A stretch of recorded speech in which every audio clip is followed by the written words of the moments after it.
En décembre, c'est le marathon du don de Radio Courtoisie.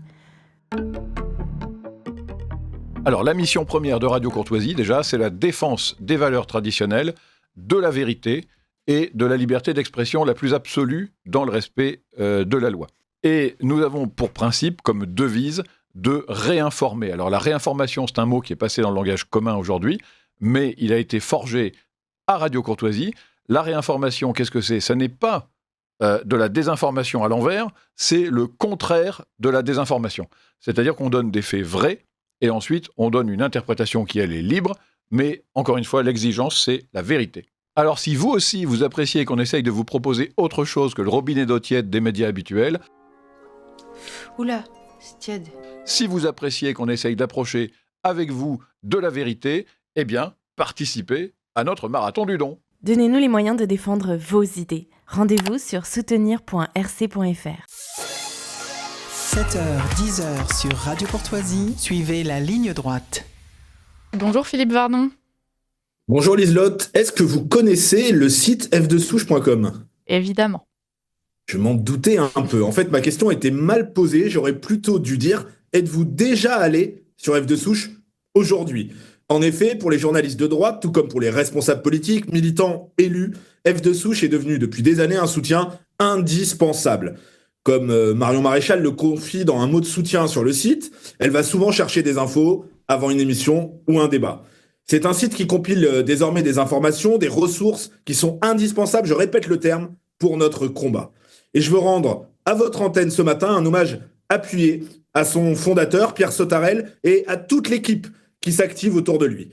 J'ai vu la naissance de ce site, à l'origine un simple blog qui était le journal de bord de François Dessouche, l'alter ego de Pierre Sautarel, qui nous narrait ses péripéties dans la France multiculturelle et multiconflictuelle.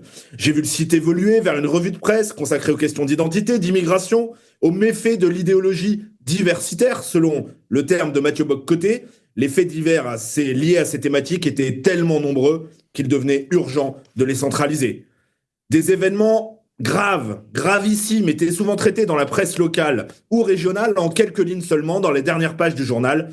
F2Souche venait leur donner de l'écho. J'ai vu le site devenir un acteur incontournable de la vie publique, commençant non plus seulement à reprendre des infos, mais à en sortir. Les premières vidéos d'agression, un professeur, un chauffeur de bus, ont contribué à en faire l'un des sites politiques les plus importants. F2Souche donne de l'écho au drame de notre pays, donne de la voix à ceux qui les dénoncent, donne de l'audience à notre combat. Encore une fois, bravo et merci.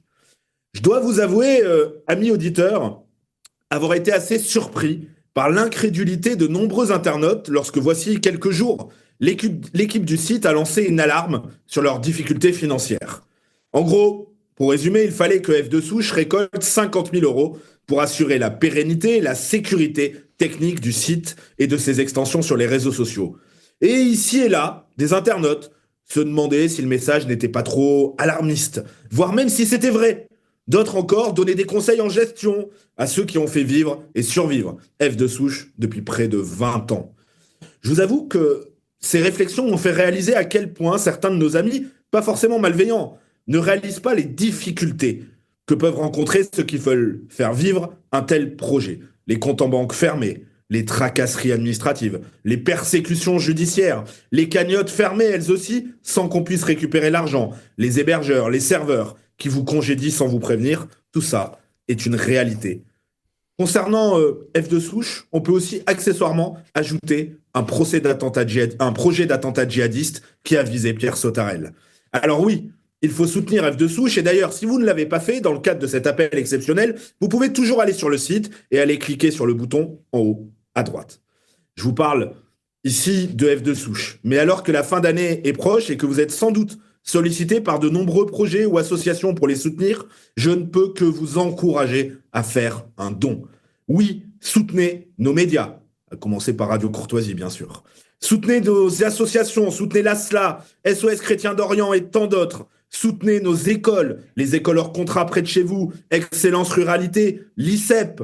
Soutenez les organisations militantes et activistes. Soutenez les lanceurs d'alerte, à commencer par le camarade Damien Rieu qui traque les complices des islamistes. Soutenez vos maisons de l'identité à Rouen, à Lyon, à Nice. Soutenez même nos partis, et pourquoi pas Identité Liberté par exemple. Soutenez ceux qui vous soutiennent. Soutenez ceux qui œuvrent. Soutenez-les pour leur dire que vous êtes derrière eux. Et en plus, si vous payez des impôts sur le revenu, vous avez, à travers vos dons, une occasion unique de choisir comment vos impôts sont utilisés. Oui, vous pouvez choisir qu'une partie de vos impôts ne servent pas à payer des militants de gauche ou encore à financer l'immigration de remplacement. Pour de nombreuses initiatives, votre don vous donne droit à une réduction d'impôt sur le revenu de 66% de son montant. Pour le dire encore plus simplement, chers auditeurs, un don de 100 € ne vous coûtera en fait que 34 € après réduction fiscale. Un don de 1000 €, 340 € après déduction fiscale. Et je donne ces montants à titre d'exemple, mais ce qui est le plus important, et soyez-en assurés, c'est le geste de soutien dont vous témoignez, quel que soit son montant. Le dévouement de toute l'équipe de Radio Courtoisie, le dévouement de toute l'équipe de F de Souche, le dévouement de tous les militants, et surtout, la générosité des dizaines de milliers de donateurs qui sont derrière eux, derrière nous, sont là pour témoigner, chers auditeurs, que même s'il est déjà très tard, il n'est pas encore trop tard. Et on finit comme d'habitude sur ces très belles paroles, Philippe Vardon, et merci pour cet appel au don qui nous concerne également. Et chers auditeurs, on vous le répète tout au long des émissions, mais effectivement, soutenez les causes qui vous tiennent à cœur. Au moins, vous saurez où part une partie de votre argent et ça fait toujours plaisir. Merci Philippe Vardon pour cette chronique. Merci pour votre combat. On espère que vous serez aussi très soutenu et à très bientôt. Merci, à la semaine prochaine.